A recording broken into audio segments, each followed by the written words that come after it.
he paid both the victim recruiter and the new victim hundreds of dollars in cash. Through these victim recruiters, Epstein gained access to and was able to abuse dozens of additional minor girls. In particular, certain recruiters brought dozens of additional minor girls to New York residents to give massages to engage in sex act with Jeffrey Epstein, the defendant.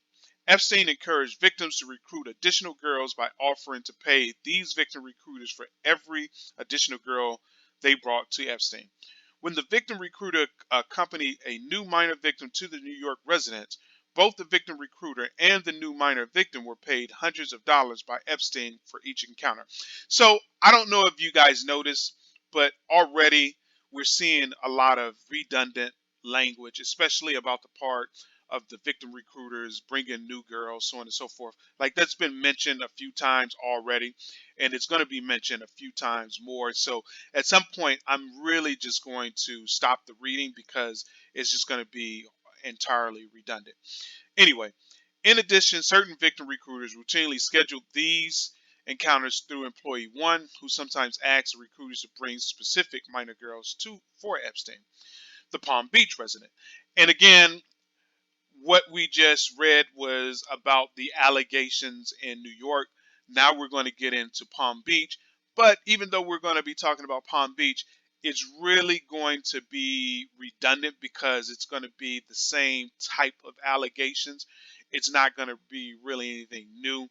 It's just that he's done the same thing in New York that he's going to do in Palm Beach, or he's doing the same thing in Palm Beach that he's done in New York. So, or allege. I'm sorry, everything in this video is alleged. In addition to recruiting and abusing minor girls in New York, Jeffrey Epstein, the defendant, created a similar network of minor girls to victimize in Palm Beach, Florida, where Epstein owned, possessed, and controlled another large resident, the Palm Beach resident. Epstein frequently traveled from New York to Palm Beach by private jet, before which an employee or associate would ensure that minor victims were available for encounters upon his arrival. At the Palm Beach residence, Jeffrey Epstein, the defendant, engaged in similar course of abusive conduct. When a victim initially arrived at the Palm Beach residence, she would be escorted to a room, sometimes by an employee or Epstein, including at times two assistants, employee 2, employee 3, who are described herein, were also responsible for scheduling sexual encounters with minor victims. Once inside, the victims would provide a nude or semi-nude massage for Epstein, who would himself typically be naked during these encounters. Epstein would escalate the nature and scope of the physical contact to include sex acts such as groping and direct contact and indirect contact with the victim's genitals. Basically, same thing that we've read about the New York allegations. Epstein will also typically masturbate during these encounters and ask victims to touch him while he masturbated and touched victims' genitals with his hands or with sex toys. In connection with sexual encounters, Jeffrey Epstein, the defendant, or one of his employees or associates paid the victims cash. Victims typically were paid hundreds of dollars for each encounter. Right? Jeffrey Epstein, the defendant, knew that certain of his victims were underage, including because certain victims told their age. In addition, as with New York-based victims, many Florida victims, once recruited, were abused by Jeffrey Epstein, the defendant, on multiple additional occasions.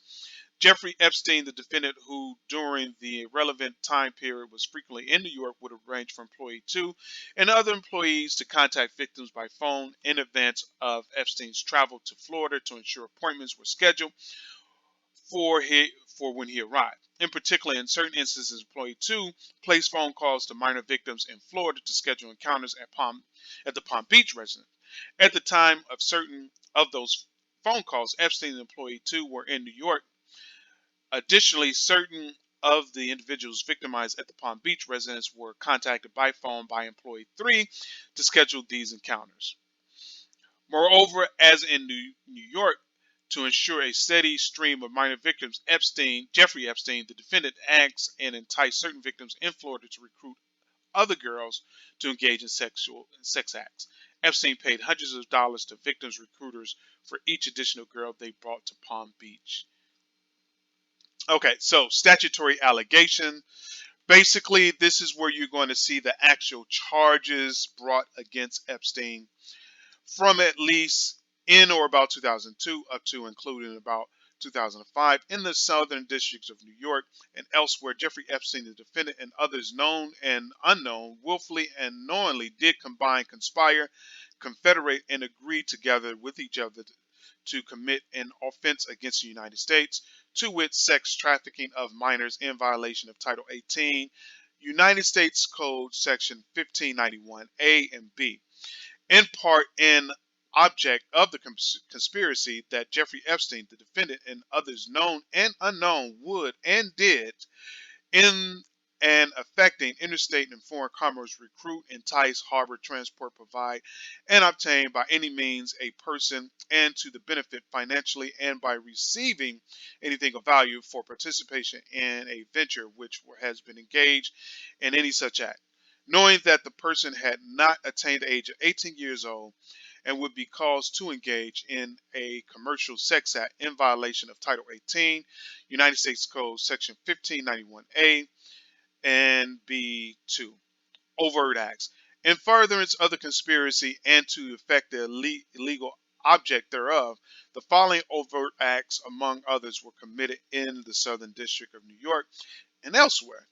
In about 2004, Jeffrey Epstein, the defendant, enticed and recruited multiple minor victims, including minor victims identified herein as minor victim 1, minor victim 2, minor victim 3, to engage in sex acts with Epstein at his residence in Manhattan, New York, and Palm Beach, Florida, after which he provided them with hundreds of dollars in cash for each encounter.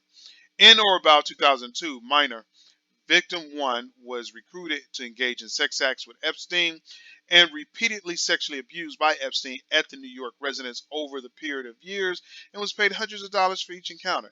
Epstein also encountered and enticed minor victim 1 to recruit other girls to engage in paid sex acts, which she did. Epstein asked minor victims 1 how old she was, and minor victim 1 answered truthfully.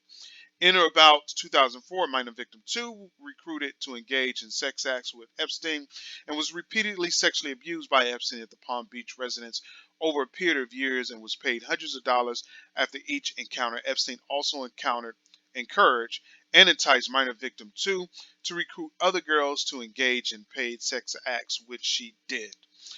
In or about 2005, employee 2, located in the Southern District of New York, and on the behalf of Epstein, placed a telephone call to minor victim 2 in order to schedule an appointment for minor victim 2 to engage in paid sex acts with Epstein. In or about 2005, minor victim 3 was recruited to engage in sex acts with Epstein and was repeatedly sexually abused by Epstein at the Palm Beach residence over a period of years and was paid hundreds of dollars for each encounter.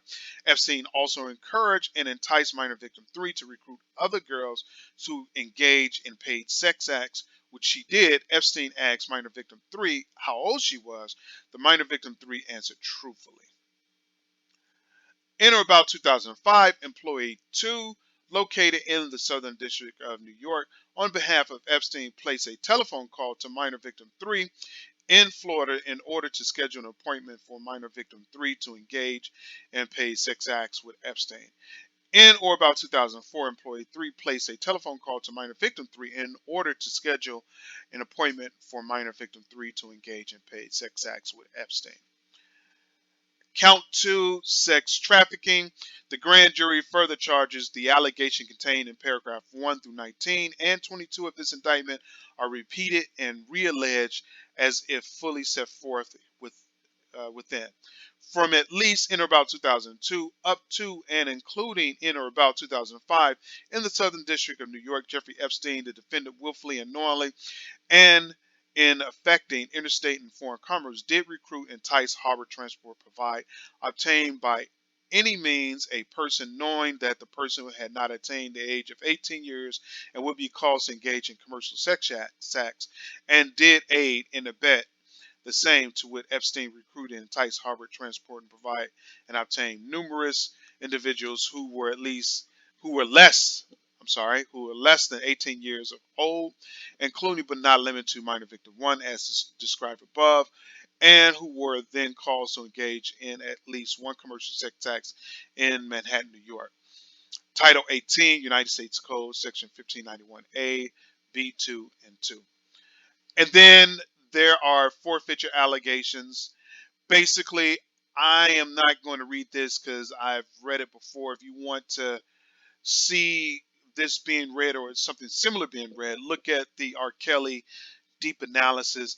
Basically, this forfeiture allegation is saying that because he used his finances to commit these crimes, we're going to forfeit all of his assets. Basically, so that he can't commit them can't commit them again. I don't see how he could commit them again if he's going to be locked up or would have been locked up for an extended period of time. But at any rate, they take all your money. Basically, if you're found guilty, they're going to take every single thing you have, right?